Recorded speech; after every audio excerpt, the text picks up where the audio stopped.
சென்னை மயிலாப்பூரில் ஆண்கள் பெண்களுக்கான தனித்தனி உடற்பயிற்சி கூடங்கள், பட்டினப்பாக்கத்தில் கால்பந்து மைதானம் ஆகியவற்றை துணை முதலமைச்சர் உதயநிதி ஸ்டாலின் திறந்து வைத்தார். மயிலாப்பூர் நாகேஸ்வர் ராவ் பூங்காவில் 1,08,00,000 ரூபாய் மதிப்பீட்டில் நவீன உடற்பயிற்சி கூடம் கட்டப்பட்டுள்ளது. அதேபோல பட்டினப்பாக்கம் லூப் சாலையில் 1,24,00,000 ரூபாய் மதிப்பீட்டில் திறந்தவெளி கால்பந்து விளையாட்டு மைதானம் கட்டப்பட்டுள்ளது. மயிலாப்பூர் சட்டமன்ற தொகுதி வேலுவின் தொகுதி மேம்பாட்டு நிதியில் கட்டப்பட்டுள்ள இவற்றை துணை முதலமைச்சர் உதயநிதி ஸ்டாலின் திறந்து வைத்தார். ஈரோடு அம்மாப்பேட்டையில் சுங்கச்சாவடி அமைக்க தடை விதிக்க கோரி சென்னை உயர்நீதிமன்றத்தில் அதிமுக சட்டமன்ற உறுப்பினர் கருப்பண்ணன் மனு தாக்கல் செய்துள்ளார். அம்மாப்பேட்டையில் சுங்கச்சாவடி அமைக்க எதிர்ப்பு தெரிவித்து மக்கள் போராடி வருவதாகவும், அதனை ஒன்றிய அரசு கண்டுகொள்ளவில்லை எனவும், சுங்கச்சாவடி அமைக்கப்பட்டால் உள்ளூர் மக்கள் தங்களது விவசாய பொருட்களை கொண்டு செல்வதில் சிரமம் ஏற்படும் எனவும் மனுவில் குறிப்பிட்டுள்ளார். மேலும் 7 மீட்டர் அகலமாக இருந்த இருவழிச்சாலை 10 மீட்டராக அதிகரிக்கப்பட்டதாகவும், குறுகலான வளைவு உள்ளிட்டவைகளால் வாகன ஓட்டிகளுக்கு சிரமம் ஏற்படும் எனவும் மனுவில் குறிப்பிட பாம்பனில் புதிய ரயில் பாலத்தை தொடர்ந்து பிரதமர் நரேந்திர மோடி தொடங்கி வைக்கும் புதிய ரயில் சேவைக்கான நேர அட்டவணையை தெற்கு ரயில்வே வெளியிட்டுள்ளது. அதன்படி வண்டி எண் 16104 ராமேஸ்வரத்தில் இருந்து வரும் 6ஆம் தேதி மாலை 4 மணிக்கு புறப்பட்டு மறுநாள் அதிகாலை 3:25 மணிக்கு தாம்பரம் சென்றடையும். வழியில் ராமநாதபுரம், பரமக்குடி, மானாமதுரை, சிவகங்கை, காரைக்குடி, அறந்தாங்கி, பட்டுக்கோட்டை, திருத்துறைப்பூண்டி, திருவாரூர், மயிலாடுதுறை, சிதம்பரம், திருப்பாதிரிப்புலியூர், விழுப்புரம், செங்கல்பட்டு ஆகிய நிலையங்களில் நின்று செல்லும். அதே வண்டி தாம்பரத்தில் இருந்து மாலை 6:10 மணிக்கு புறப்பட்டு ராமேஸ்வரம் செல்லும். ஒன்றிய பாஜக அரசு இருண்ட காலத்தை நோக்கி பயணிப்பதாக பேராசிரியர் சுப வீரபாண்டியன் தெரிவித்துள்ளார். சென்னை பல்லாவரத்தை அடுத்த திருநீர்மலையில் முதலமைச்சர் ஸ்டாலின் பிறந்தநாள் நலத்திட்ட உதவிகள் வழங்கும் விழா நடைபெற்றது. திமுக முன்னோடிகள் 20 பேருக்கு தங்க மோதிரம், 151 பேருக்கு தலா 5,000 ரூபாய் பொற்கிழி ஆகியவற்றை அமைச்சர் தாமோ அன்பரசன் வழங்கினார். நிகழ்ச்சியில் பேசிய பேராசிரியர் சுப வீரபாண்டியன், சிறுபான்மையினரை அரவணைக்காமல் ஜனநாயகம் நீடிக்காது என்றார்.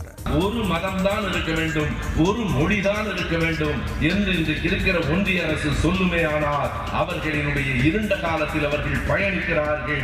ஒரு நாளும் இந்தியாவில் இருக்கிற, தமிழ்நாட்டில் மட்டுமல்ல இந்தியாவில் இருக்கிற மக்கள் அதை ஏற்க மாட்டார். திண்டுக்கல் மாவட்டம் ஆத்தூரில் உள்ள வண்டி காளியம்மன் கோயிலில் பங்குனி திருவிழாவை ஒட்டி ஏராளமான பக்தர்கள் தீச்சட்டி ஏந்தி நேர்த்திக்கடன் செலுத்தினர். கடந்த மாதம் 18ஆம் தேதி முதல் நடைபெற்று வரும் பங்குனி திருவிழாவின் ஒரு பகுதியாக அம்மன் பூப்பல்லக்கில் பவனி வரும் நிகழ்ச்சி நடைபெற்றது.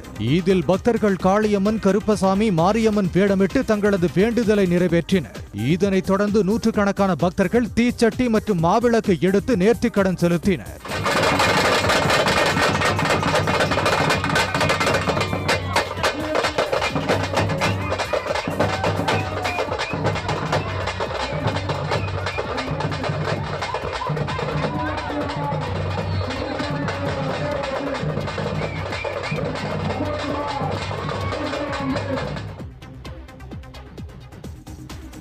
அரக்கோணத்தில் லஞ்சம் வாங்கிய மின்வாரிய உதவி செயற்பொறியாளர் உள்ளிட்ட 3 பெண்கள் கைது செய்யப்பட்டனர்.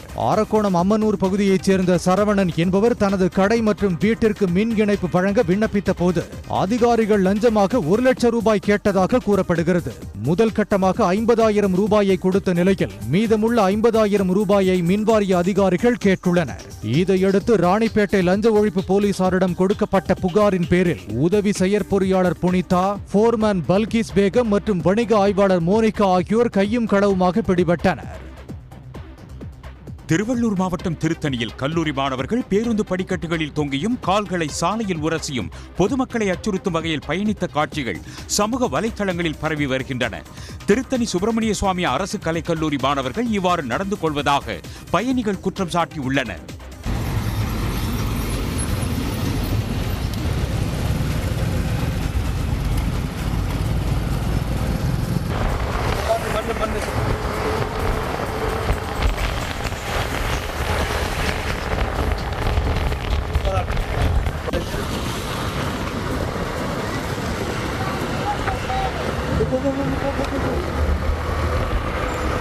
இவ்வாறு நடந்து கொள்ளும் மாணவர்கள் மீது கல்லூரி நிர்வாகம் மற்றும் போலீசார் நடவடிக்கை எடுக்க வேண்டும் என பொதுமக்கள் கோரிக்கை விடுத்துள்ளனர். நாகை மாவட்டத்தில் மோகன்லாலின் எம்புரான் படம் திரையிட தடை விதிக்க வேண்டும் என விவசாயிகள் மாவட்ட ஆட்சியரிடம் முறையிட்டனர். மாவட்ட ஆட்சியர் அலுவலகத்தில் நடைபெற்ற விவசாயிகள் குறைதீர் கூட்டத்தில் பங்கேற்ற விவசாயிகள் எம்புரான் படத்தில் முல்லைப் பெரியாறு குறித்து சர்ச்சையை ஏற்படுத்தும் வகையில் உள்ள காட்சிகள் இரு மாநிலங்கள் இடையே அமைதியை குலைக்கும் வகையில் உள்ளதாக தெரிவித்தனர். மேலும் மாவட்ட ஆட்சியர் ஆகாஷ் கேரள மாநிலத்தை பூர்வீகமாக கொண்டவர் என்பதால் அவரிடம் விவசாயிகள் மலையாளத்தில் பேசி எதிர்ப்பை தெரிவித்தனர். நாமக்கல் மாவட்டத்தில் முட்டை ஒன்றின் பண்ணை கொள்முதல் விலை 20 காசுகள் குறைந்து ₹4.45 நிர்ணயம் செய்யப்பட்டுள்ளது. நாமக்கல் மாவட்டத்தில் 1100க்கும் மேற்பட்ட கோழிப்பண்ணைகள் உள்ளன. இவற்றின் மூலம் நாள்தோறும் 5,50,00,000 முட்டைகள் உற்பத்தியாகின்றன.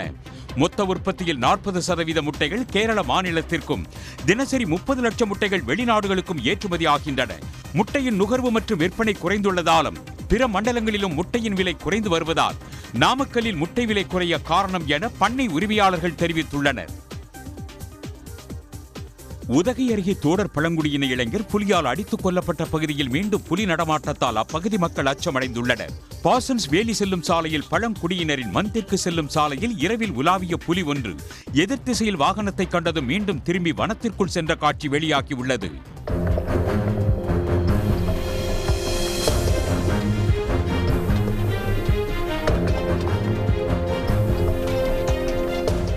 இதை அறிந்த வனத்துறையினர் அப்பகுதியில் கண்காணிப்பு பணியை தீவிரப்படுத்தியுள்ளனர்.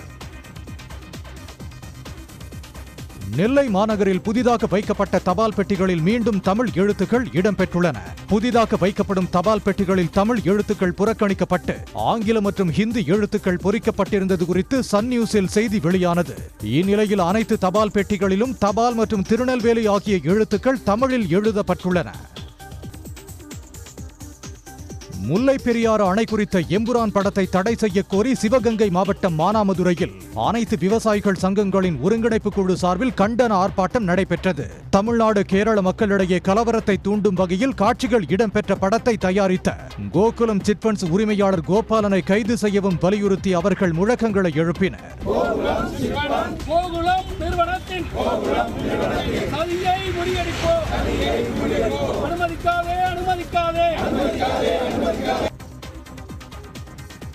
உசிலம்பட்டியில் மூக்கையா தேவருக்கு சிலையுடன் மணிமண்டபம் அமைக்கப்படும் என சட்டப்பேரவையில் அறிவித்த முதலமைச்சர் மு.க.ஸ்டாலினை மதுரையில் சந்தித்து அவரது உறவினர்கள் நன்றி தெரிவித்துக் கொண்டனர். மார்க்சிஸ்ட் கம்யூனிஸ்ட் கட்சி மாநாட்டில் கலந்து கொண்ட பின்னர் சென்னை திரும்பும் வழியில் மதுரை விமான நிலையத்தில் முதலமைச்சரை மூக்கையா தேவரின் உறவினர் ராஜாமணி உள்ளிட்டோர் சந்தித்தனர்.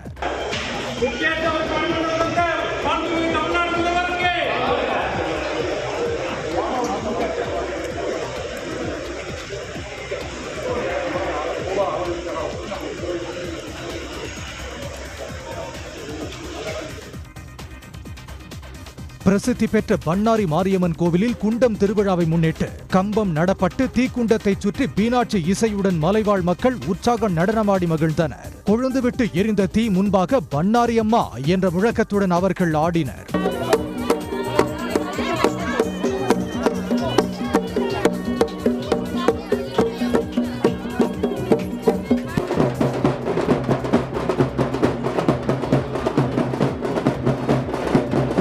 வரும் 6ஆம் தேதி வரை இந்த தீக்குண்ட நடனம் நடைபெறும்.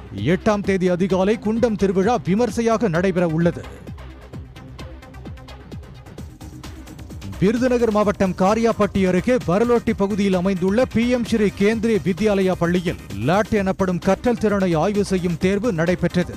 இதில் 3ஆம் வகுப்பு, 5ஆம் வகுப்பு, 8ஆம் வகுப்பு பயிலும் 256 மாணவ மாணவிகள் பங்கேற்றனர். அடுத்த கட்டமாக லாட் 2 தேர்வு அக்டோபர் மாதத்தில் நடத்தப்பட உள்ளது. எங்களுக்கு லேட் எக்ஸாம் வச்சாங்க. 7th படித்த சிலபஸ் எல்லாம் வச்சாங்க. இதில் ஃபஸ்ட்டு முதல் டேம் இப்போ லாஸ்ட் டேம் 3 வாட்டி எக்ஸாம் வைப்பாங்க. இந்த எக்ஸாம் ஈஸியாக இருந்துச்சு. இது எங்களோட ஸ்கில் டெவலப்மெண்ட்டுக்கு ரொம்பவே ஈஸியாக இருந்துச்சு. எங்களால் அப்புறம் ஆனுவல் எக்ஸாம் இதனால் ஈஸியாக எழுதவும் முடியும். இது எங்களுக்கு ஒரு நல்ல டெஸ்டிங்காக வச்ச ஒரு டெஸ்ட்.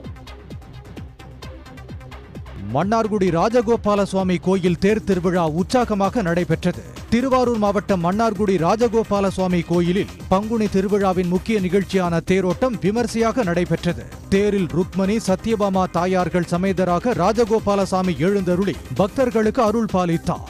இதில் ஆயிரக்கணக்கான பக்தர்கள் பங்கேற்று தேரை படம் பிடித்து இழுத்து சாமி தரிசனம் செய்தனர்.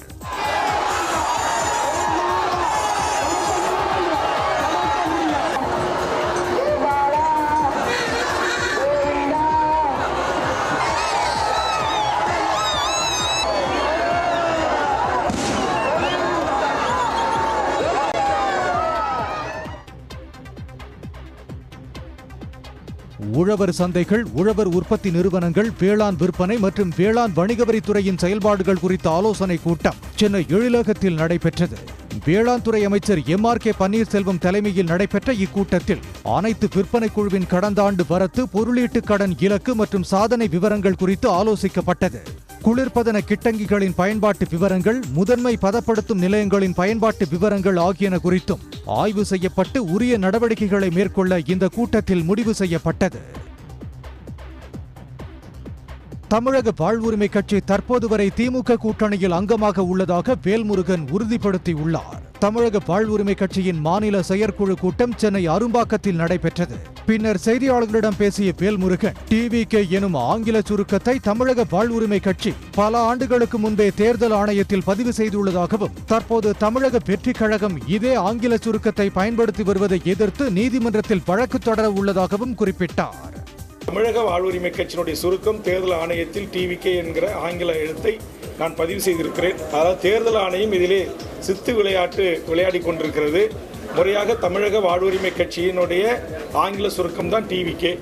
அதை திரு விஜய் அவர்கள் பதிவு செய்கின்ற போது அவருக்கு தெரிவித்திருக்க வேண்டும்.